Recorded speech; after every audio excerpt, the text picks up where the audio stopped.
am ci élection ndax élection bi gagné nañu donc du lu ñuy c'est-à-dire même gagné nañu ñii ñu jàmmarloo 2017 127 députés la ñu amoon ci 165 127 députés su ma koy xayma ci wolof mooy téeméer ak ñaar fukk ak juróom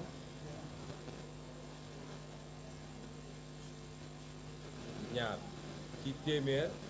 ci soo dajalee député yëpp téeméer ak juróom-benn fukk ak juróom ñoom loolu la ñu amoon ñenn ñi nga xam ne duggoon nañu assemblée ci beneen anam ne ay indépendant lañu di rocceeku benn di dem di leen fekki ba daanaka bi mandat bi di jeex nii gëm naa ni waroon nañu mat ñoom 148 soo seetee non inscrits yi demoon fekki donc ku yoroon lu toll noonu ci assemblée bi ñu génn tey ngay xeex naan am naa 82 wala aw ma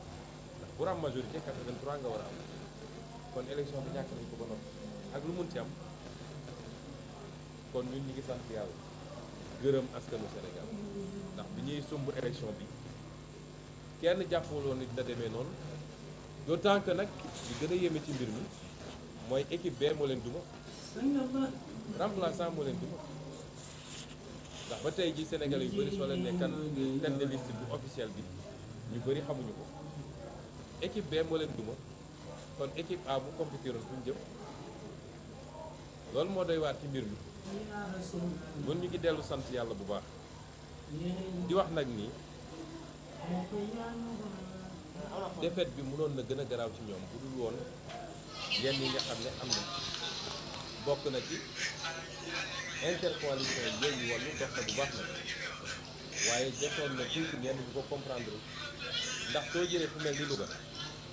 ñi sànnil carte Wallu bu ñu jëmul woon ba sànnil ko Yewwi ñun ñoo gagné Louga avec plus de 2000 voix déjà noonu la amee ci Mbour noonu la amee ci buntu bi nga xam ne ñoom waa Yewwi suñu juumul woon dem voteel Wallu ni ñu ko waroon defee ñoom ñi ngi am écart u 700 voix te ñi voteel Yewwi foofu te waroon voteel Wallu 900 lañu kon bu amuloon incompréhension yooyu ci ñenn ñi tey fi ñu toog di wax sax naan est-ce que majorité am na wala déet kenn du ko wax kon ñoom daanuwuñu dañu xalangu bay mbëru loolu moo am kon lan moo tax sénégalais yi voteel Yewwi ak Wallu ak lan moo tax ñu sanctionné leen loolu dafa baax ñu rappelé ko parce que vote bu nekk